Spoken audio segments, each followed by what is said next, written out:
Pourquoi faut-il travailler sa voix? Bonjour, je m'appelle Claude Eugénie et j'accompagne les entrepreneurs, les coachs et les conférenciers dans leur prise de parole en public et je les aide à devenir inspirants. Alors, écoutez bien ma voix, vous allez entendre une petite différence. Je vais commencer tout à fait normalement. Vous savez, aujourd'hui, prendre la parole en public, c'est quelque chose qui est devenu vraiment primordial selon votre activité. Maintenant, il faut savoir que le premier véhicule pour pouvoir parler devant les autres, c'est sa voix. Mais comment on fait quand on a l'impression de ne pas avoir une voix charismatique? Eh bien, vous savez, le charisme se crée. Parfois, il peut avoir l'air naturel, mais il se travaille parce que on ne naît pas charismatique. J'ai rarement vu des enfants qui ont l'air petits, très charismatiques. Maintenant, ce que vous devez savoir, c'est que la voix se travaille. La voix est tout un art, ça se travaille. Et même au-delà de ça, le charisme se voit différemment selon les pays. Je ne sais pas d'où vous venez, je ne sais pas quelle est la nationalité de vos parents, de vos grands-parents, mais en fonction que vous veniez du Portugal, de l'Italie, du Brésil, de la France, votre point de vue, ou des pays anglo-saxons, comme les États-Unis ou bien l'Angleterre, votre perception du charisme sera différente. Quand je vous parle de voix charismatique, à qui pensez-vous? On peut penser à Morgan Freeman, aussi bien sa voix naturelle que la voix doublée en français. On peut penser éventuellement à Bruce Willis, la voix française de Bruce Willis est très charismatique. Est-ce que vous avez déjà écouté la voix de Tom Hanks? Elle est vraiment très très grave, vraiment très puissante et très charismatique.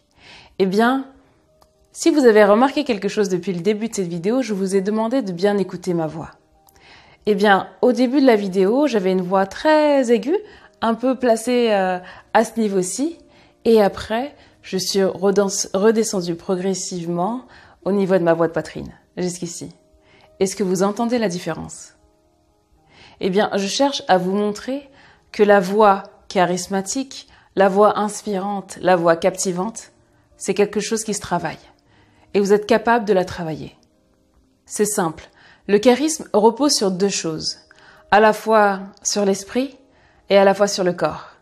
Vous pouvez avoir des idées très intéressantes, très puissantes, une vision du monde qui transporte les gens, mais si vous ne savez pas comment les délivrer vos idées, le charisme au niveau des idées que vous aviez retombe vraiment à plat parce qu'on se dit tiens, bon, ok, il a des idées qui sont puissantes, charismatiques, captivantes, une vision du monde que je n'aurais jamais pensé avoir.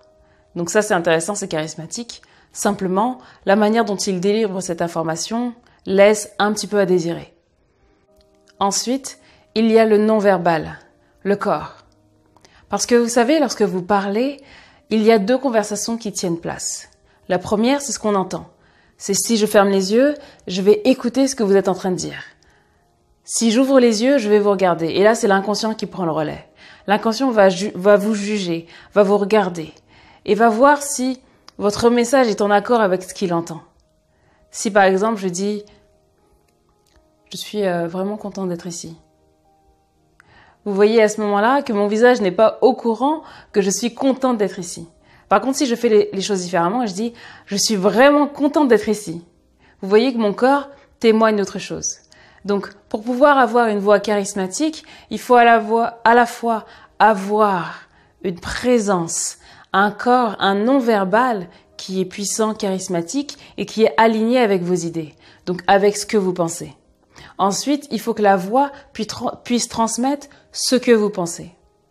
Et c'est comme ça que vous arriverez à avoir une voix charismatique. Ça se travaille. C'est pas quelque chose qui est forcément naturel. Et si vous ne l'avez pas, c'est quelque chose qui se travaille. Moi, par exemple, pour la petite histoire, j'ai remarqué que j'avais une voix qui a tendance à partir dans les aigus.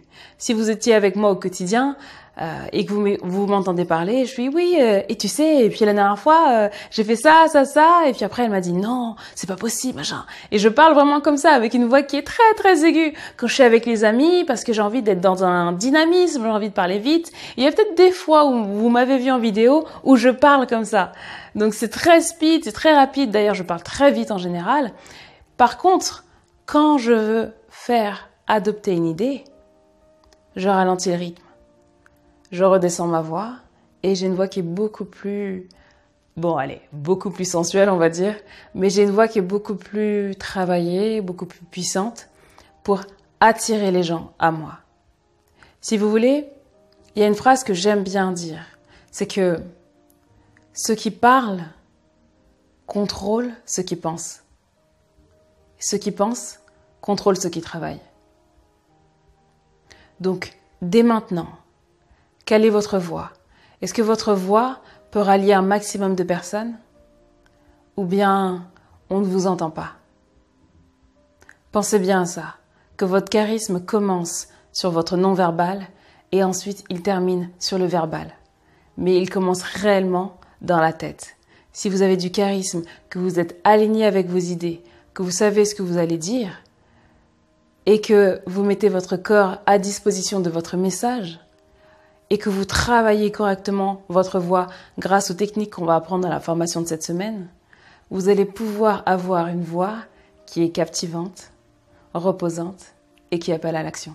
Donc sans plus tarder, partagez cette vidéo à un entrepreneur inspirant.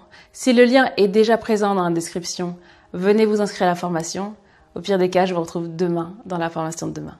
Allez, au revoir.